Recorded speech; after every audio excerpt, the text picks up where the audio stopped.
So the speaker is Ana Saranya, and she helps business owners and entrepreneurs attract, engage, and convert their desired audience. So through her signature framework, the CPR Blueprint, trademarked, Anna helps clients across the globe to craft an effective customer experience using email strategy, of course, and copywriting that results in higher engagement and sales.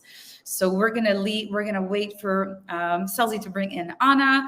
We're very excited about this because can you imagine if you're able to do that 10 times? Amazing. Hi, Anna. Nice to meet you. Hi, Anna. Nice to meet you too. How are you? I'm good. I'm good. Where in the world are you today? I'm currently in New Brunswick in Canada. Ooh, another Canadian. Are you Canadian too? No, actually, I'm Oh, Jamaican. man. I recently relocated, so that's been interesting. Ooh, how do you like it so far in New Brunswick? It's I've never good. been. It's good. It's very different because I'm from the tropics. Ooh, oh yeah, okay, yeah. It's cold here. It's very It different. is. Yeah, I'm from Montreal and it's cold only like 3-4 months a year. New Brunswick is colder a little bit longer. Why Yeah. New Brunswick? Are you ready to start? I am. Perfect. So I'll go back into the shadows and I'll let you do your thing. Let me just make sure my slides are here.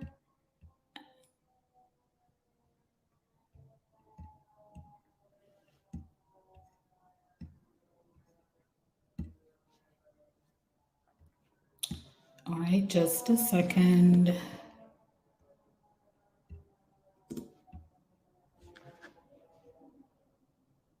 All right, just waiting for that to load. Let's see.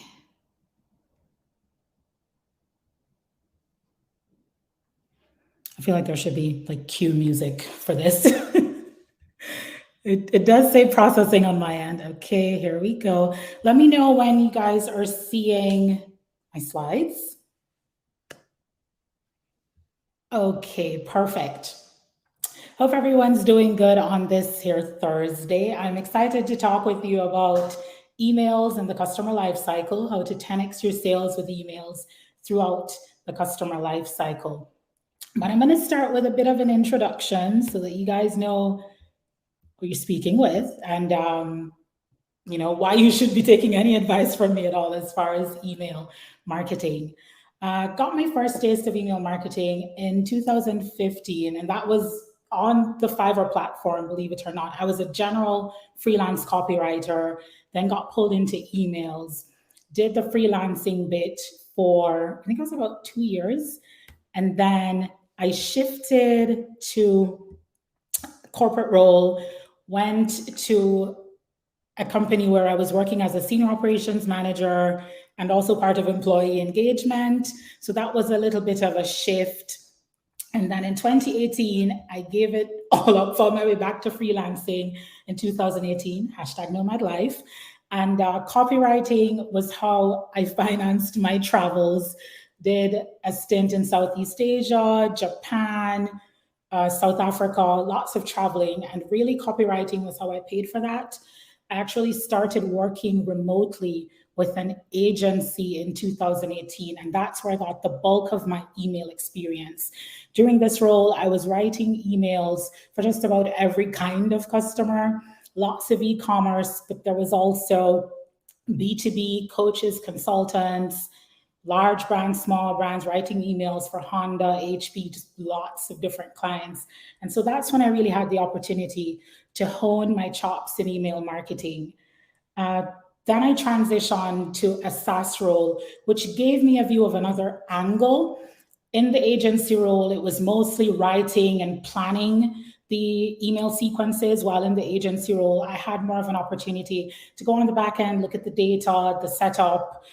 So there was more digging into segmentation, all these other elements of email. And so that's a bit as far as how I got into email. During that time, I was also working with clients on the side, but now I work with private clients full-time through my one-woman agency, Affiliate Marketing. And we work primarily with SaaS brands, coaches and consultants, as well as e-commerce brands, helping them with emails throughout the different stages of the customer life cycle. All right, so now that I have a bit of an idea, now that you guys have an idea who I am, it would be nice to know who's here. So If you could just let me know by typing a letter in the comments what industry you're from, whether you're e-commerce, B2B or SaaS, freelance, whether you're a coach or consultant, just so I can have an idea of who I'm speaking with here today. So drop an A if you're e-commerce, a B if it's SaaS or B2B, C if you're a freelancer, and then D if it's coaching or consulting. Awesome. So I'm seeing e-commerce.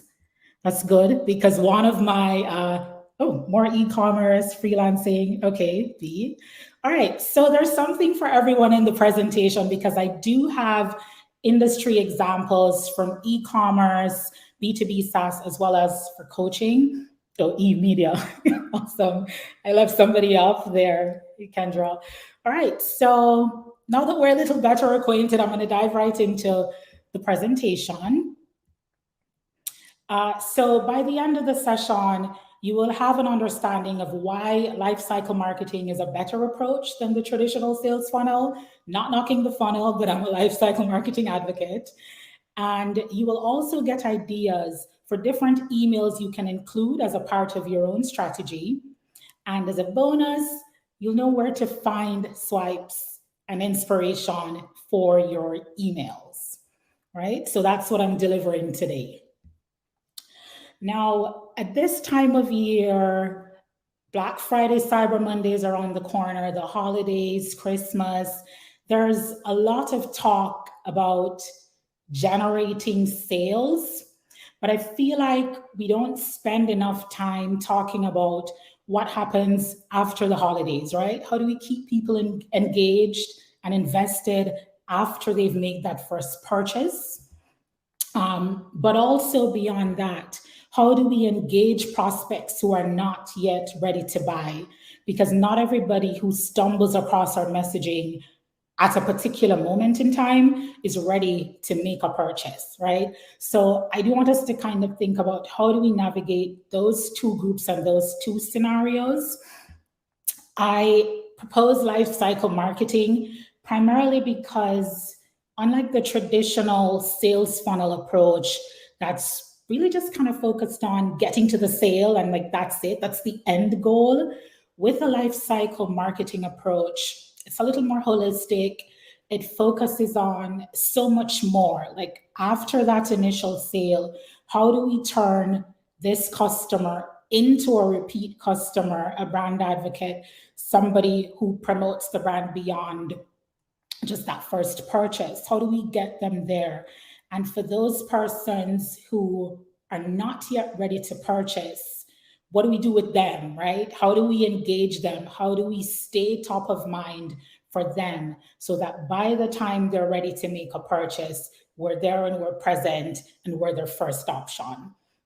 A life cycle approach addresses a lot of this because it looks at the customer journey, the customer's experience with your brand throughout these different touch points, many of them which have nothing to do with the actual sale step, right? And as part of this, you'll see newsletters more than once on this little graphic, and that's because emails can be a very effective resource for connecting with prospects and customers alike at the different stages of that journey. And so that's why I'm such a huge advocate of a life cycle marketing approach, but more so for your emails, all right? And so why choose life cycle marketing over just sending out an occasional sales email here or there? Because it's focused on repeat customers and increasing lifetime value for each customer, but it's also more concerned with providing value. And we know as marketers, as business owners, that at the end of the day, while our goal is sales, more conversions, reduce churn, whatever your industry, at the end of the day, the best path to that goal is by providing value. And that's one of the things that's kind of front and center of this approach and why I'm such a huge advocate. All right. And so I stumbled on this conversation on Twitter and thought it would be interesting to share as part of this talk. There was a conversation around whether or not the customer journey matters at all anymore. Like, do customers really take the full on journey when they buy? Or are we all just buying stuff based on emotion, cued by social media and FOMO? And it's a very valid question that was raised by Kaylee Moore. She's a content marketer that I follow on Twitter.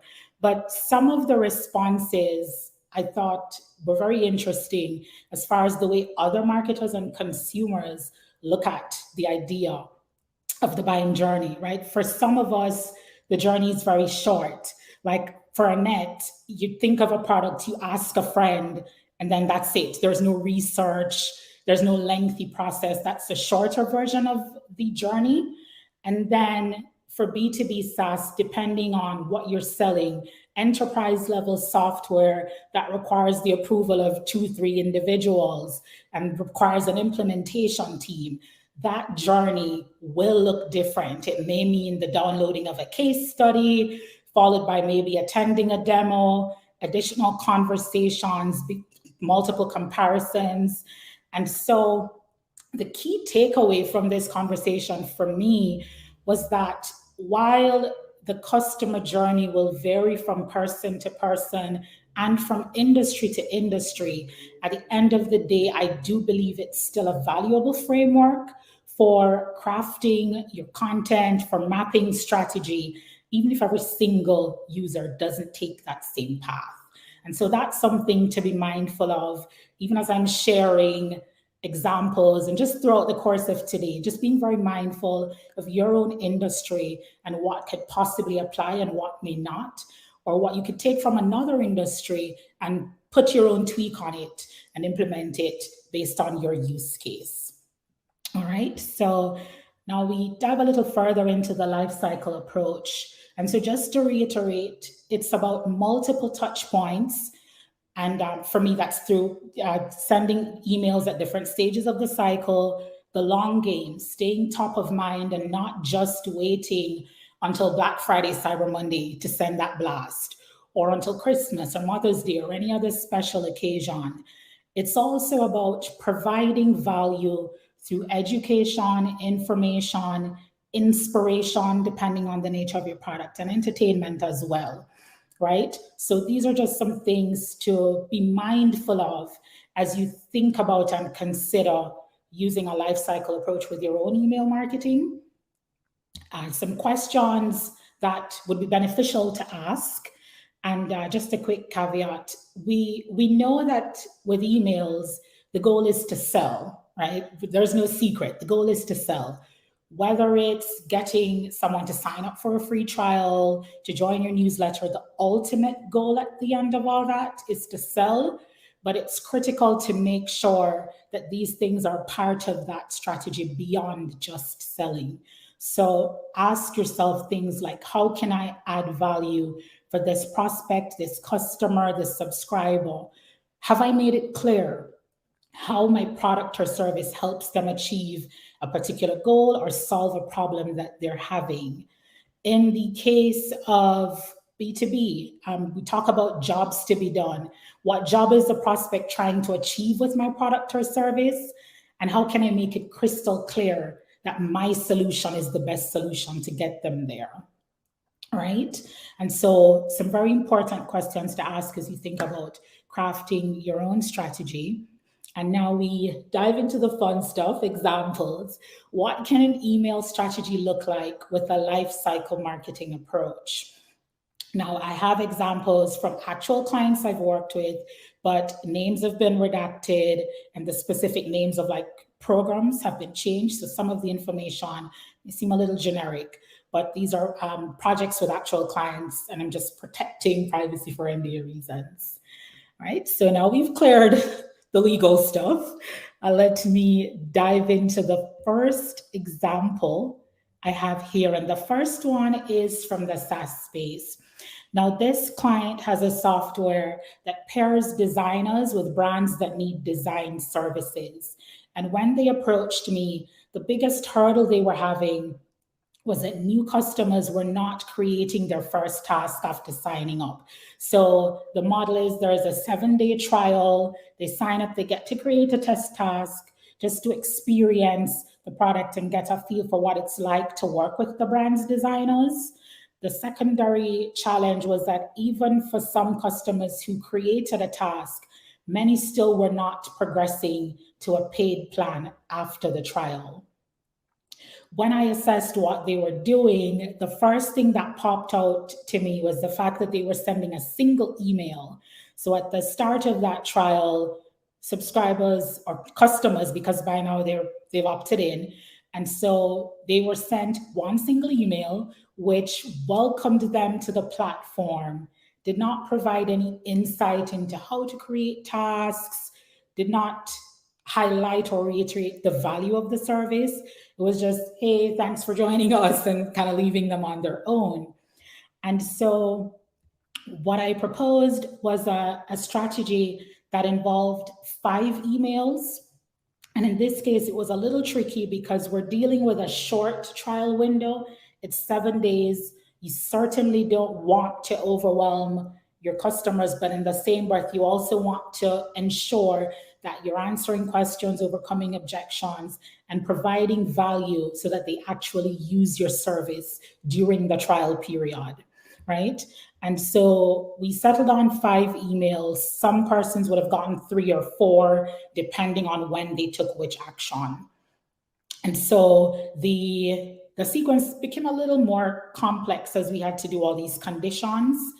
And so that very first email was a welcome that was rewritten to really highlight the value of the service that we were providing, right? Unlike working with a freelancer, which can sometimes be a little dodgy, this platform had dedicated account managers that you could speak with if there were challenges. You were able to speak one-on-one with the designer inside the platform. And there were all these benefits that were not highlighted in that single email that we've pointed out throughout this sequence.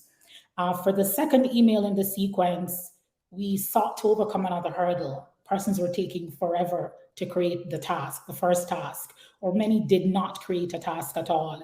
And so there were 2 versions of this email that we split tested. The very first version had a link, very short, 2 sentences with a link to a video demonstrating just how quick and easy it is to create a task. That video, I think, was about 3 minutes long, and then there was a link to go ahead and create your first task. Version 2 was more text focused, and again, it was focused on providing value and just kind of reminding them, hey, this is why you signed up for this thing. You wanted to save time, you wanted to save money. Let's get you set up for those outcomes. The third email was an email that was really focused on providing specific tips. So we looked at customers who had success in the free trial period, and we looked at what they did differently. So a few of the things, they had a very clear brand guideline. Their instructions were very specific to the designer as far as what they were looking for. They were clear, concise with their feedback. They communicated with the designer. They were not uncomfortable about providing feedback. And so we used that data to inform this third email. And then the next email was, again, more customer education. And the goal with that email, again, reminding them why they've signed up. You signed up for this platform because you're either not ready to hire in-house, or you don't want to spend that much time managing a designer in-house. So we're giving you back time, we're giving you back money, the service is cost effective. Those are all elements that we highlighted throughout the entire sequence, but more so in email 4. And then the very last email in this sequence, we set 2 versions. One, if they had not set up their first task. So what we did was to extend the trial. This email came directly from the founder. And so in this one, it was, hey, life happens. We know you haven't set up your first task. We'll give you another week to get going. In the meantime, if there are any questions, let us know. And then the second version was for those who had completed their task, and it was an upsell, where we're like, okay, now you've gotten some results. You've seen the value of the time saved, potential money savings. Let's get you set up to continue that journey. And that was the framing for the upsell for this particular sequence. And so for this particular client, we went from one single email that really wasn't customer focused at all and created an entire sequence that spoke to all the potential objections and concerns that customers would have had that could impede them moving forward beyond the trial. Right. And so my next example is from the e-commerce space. This client she's very early on in her entrepreneur journey. So she has a great product. She's validated that, but there was no email strategy. She had a discount code on her website, but there was no automation set up to deliver the code and make sure that she was communicating with subscribers. And so the approach for her, of course, was an overall strategy that spoke to all the different areas that needed to be addressed. But at the core of the solution was a welcome email sequence. And I know this is something that's been talked about several times earlier today, but that's because welcome emails are so critical. And so that's the first thing we did. Created a welcome sequence that delivered on the promise of that 10% discount, making sure that people got what they signed up for at the start of the journey. And then there were additional emails in terms of like the brand story, setting expectations. And then we added a cart abandonment sequence. There was the post-purchase sequence, so that we're really connecting with subscribers at different points in their journey, whether they've purchased or not. Now, the element of this approach that I know a lot of brands tend to skip, and I've seen it with both small and large organizations, is the continuous nurturing through newsletters, which can be a pain to set up. It can be difficult, but absolutely worthwhile. For this client, we went in and set that up to run alongside the other email efforts. And the advantage of this was that we weren't waiting until special occasions to reach out to people with a one-off blast. And so emails in general were better received because it was more of a relationship. Now, as far as the emails from those sequences, I mentioned already the welcome sequence had that delivery of the coupon. We talked about the brand story, more about the brand. We highlighted products. And that final email in the welcome sequence, which I think is a critical step, is really setting expectations for what's to come for your subscribers. Or do you email frequently? Is it once a week, once a month? Is there any content that you have that's valuable that you could share with your subscribers? Can they connect with you on social? Anything else? It's kind of like that last, hey, we're shifting the dialogue a bit, but here's what to expect going forward. And I think that can be a very powerful email if it's included in your welcome sequence.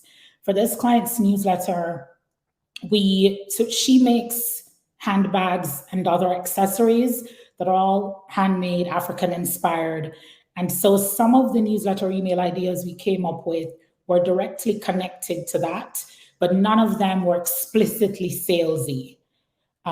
One thing that's important to note was that every single newsletter email either mentioned the linked products or linked to blog posts that mentioned and linked to products. But it was never overly salesy. It always felt very conversational, informative, or entertaining. And these emails were written in first person, coming directly from the business owner. So how to choose a handbag, what your handbag choice says about you. That's something that's kind of interesting that people may want to read about. Handbags to pair with outfits, that kind of a thing. So even as you're thinking about your own newsletter sequence, just consider what would be valuable to that audience. Don't necessarily start with, okay, we need to sell, but how can we provide value? How can we entertain? How can we inform? And then on the tail end of that, you squeeze in those products. It works. All right. And so my last example for today is a coaching client example. This client sells courses and memberships. And she approached me because she didn't have an onboarding sequence. And so there was low usage and engagement around the courses on her membership platform. Persons either didn't know how the program, sorry, was hosted on Discord. A lot of people are uncomfortable with Discord. And so what was happening is that over time, the churn was going up because, of course, if you're not getting value from something you're paying for, you're likely to just opt out and be done with it. And so the solution here was to create welcome sequences. Again, with the welcome emails, I told you guys that it works and it's important, it's valuable. We created welcome emails for her free offers. And then there was some upselling there to her paid offers. But more importantly, we created onboarding emails for those paid offers that spoke to some of the pains and concerns that she was hearing from her students and her users, right?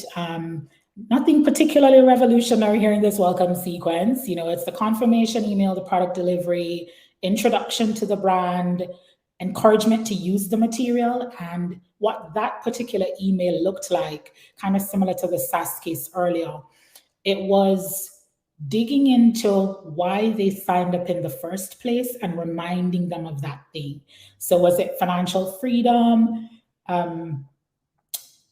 generational wealth, whatever those things were throughout the emails?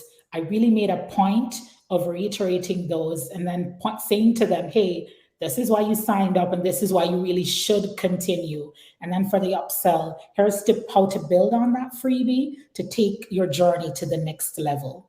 And then the last email in the welcome sequence, we did a downsell to her membership, which was a lower priced offer that we found that more persons were likely to opt into if they weren't ready to invest in the paid offer.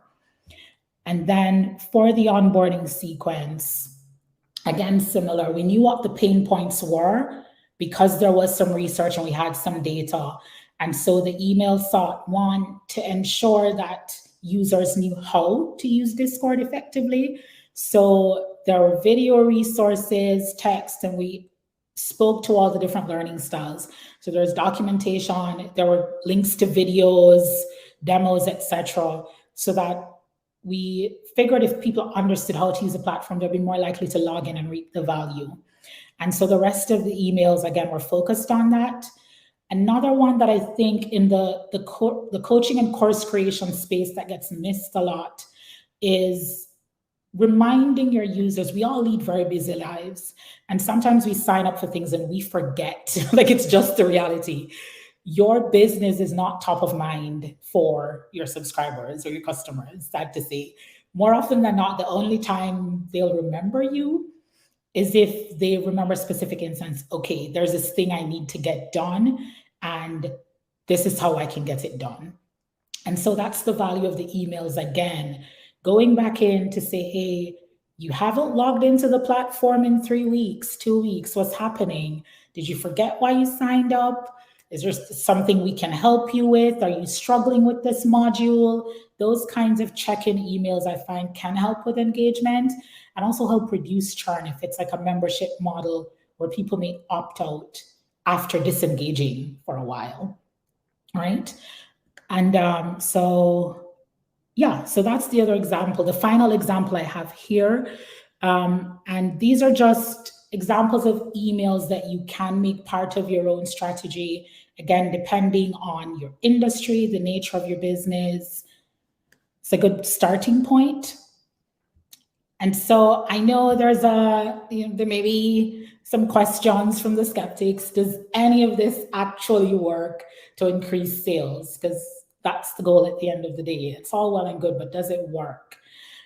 In my experience, and again, with different industries, lots of different kinds of campaigns, clients across the globe, there have been different results. In one instance, there is a campaign that increased sales, and this is just in a 1 month period, by 47% for an e-commerce brand that was just selling dog treats. That's it, dog treats.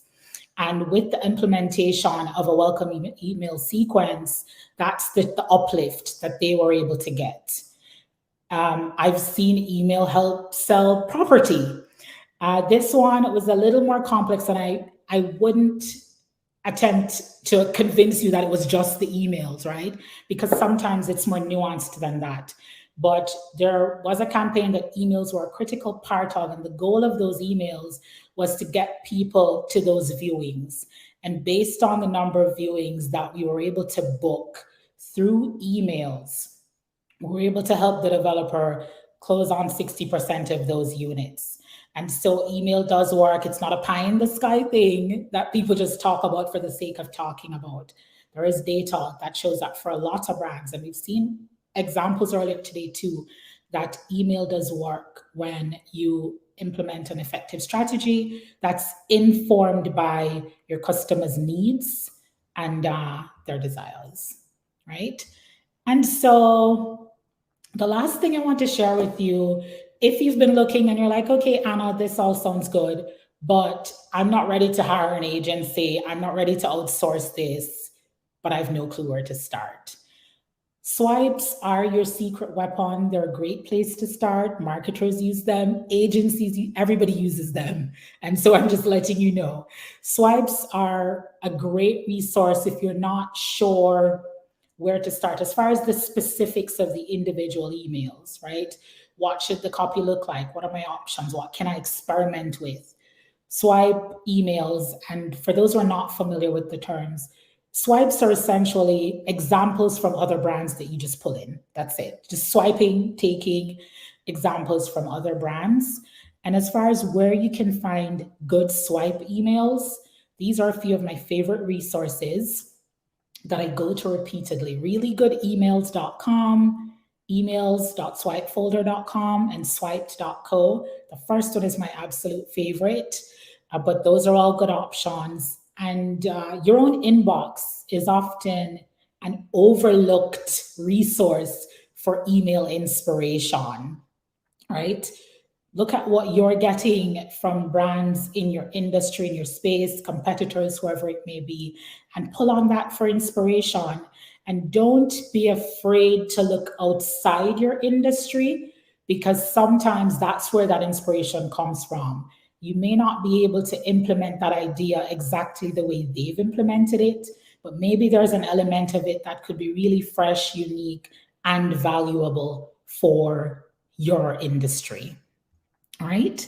And so to wrap up, just to reiterate, a life cycle marketing approach is really about putting the customer experience first and staying top of mind every step of the way so that you're not just bombarding people when you're ready to sell, right? Email is an effective tool for achieving this particular goal. And so my recommendation is for you to use emails to improve your customer experience, and the sales will follow on the tail end of that. All right.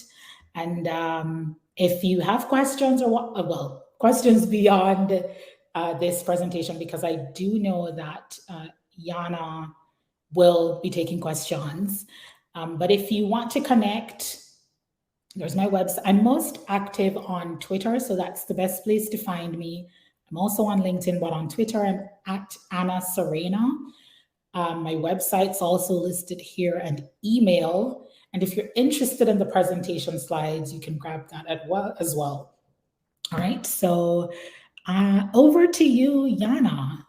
Hey, thank you so much. It's so much insights, and I really like how you presented everything. I was like zooming in on the screen. I was like, okay, screenshot, let's go. And I keep them for later and like reanalyze them and like create my own stuff now. Awesome. So much content today is great, and like there's a lot of between the presentations, got a lot of like experiment testing, really understanding your audience so you can make better decisions. We tend to kind of think of like, okay, what do we need to sell? Let's sell it, and we don't think about how we should kind of present the idea and make it valuable for them. And then of course, make it valuable for us. So we got a couple of questions. So somebody asked, if I've never built a marketing lifecycle, where do I start? So that's a great question. I'd say, so there are some questions I I have here in the slide that kind of addresses that. As far as your customer, your prospect, I think that's always a good place to start. Whatever the nature of your marketing strategy, I always feel like getting crystal clear on who you're serving, what that solution is, and why you're the best one to provide that solution. I think that's a great place to start. And then allow the answers to those questions to inform what that journey may look like. It's kind of a top level response. I'm not sure how helpful that is, but I think it's a great place to start with the who and answer all those questions around the who. And then that will tell you where to go. Your customers will literally tell you where to go based on what they need. Yeah, I think we tend to think more about what we need from our email list instead of what our email list needs. And sometimes we can be surprised with what they want, like sometimes I use the lawyer example, or the mattress example. If I bought a mattress, I don't need another mattress. Listen, there's certain things we need to be tracking, certain decisions we need to be making. Like the abandoned cart a couple of years ago, when abandoned carts were really a big thing. Like a lot of people rushed to add them. And, at the beginning it was interesting, but it wasn't necessarily okay. Like we all know about Amazon, you go buy a spatula and then they send you an email to buy more spatulas. And you're like, how many spatulas do I need? Definitely looking at the audience. And every business is different. Even similar businesses that sell the same products are not going to have the same audience. There's a reason why, like you said, tell people why you're different and why they should be paying attention to you. I like that. Yeah. We have another question, and this is a little bit close to the previous slide, but for a different reason. Instead of templates, they're asking, what are the best resources to learn more about building marketing life cycles? Okay, another good question. I sometimes hesitate around recommending specific websites because, again, I feel like so much of that is personal, based on learning styles, preferences, etc. One of my favorite resources for marketing overall is Copy Hackers, but I'm a copywriter, so that speaks to me. I think Digital Marketing Institute is another good resource I've used. There's several of them. I'd say a good place to start is maybe just Googling some articles. I know one popular phrase that you could search for is lifecycle marketing versus the traditional sales funnel. Like you'll find a lot of content around that, and it really highlights the distinction between the two and why there's kind of like a shift from that approach to a more customer-centric approach. Oh, interesting. So you like reverse engineering the why or the how from the why changed. I like that. Yeah. So that's a good place to start.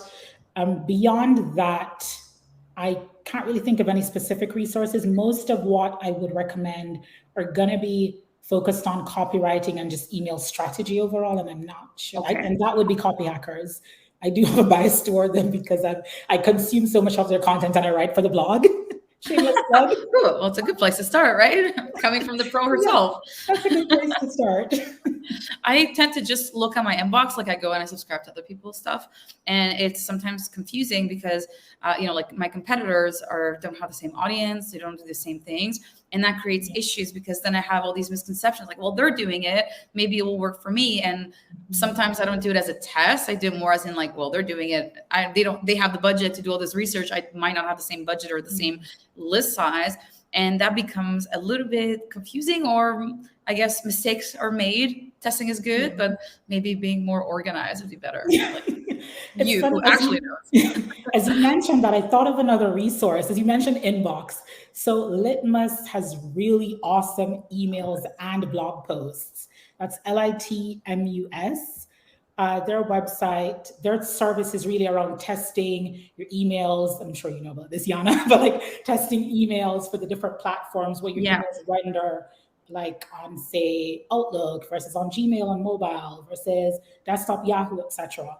That's a really good resource, Litmus app. So you can check that out. I forgot it earlier, but it's a very good one. Yeah, and their team is very like public. They're like, everyone's on Twitter, everyone's on LinkedIn. Yes. They're writing articles, doing webinars. They're like, email geeks. Awesome. We like talking. They're awesome. I tend to stalk people who do think, well, now I have like so many more names to add today, but I tend to stalk people that do different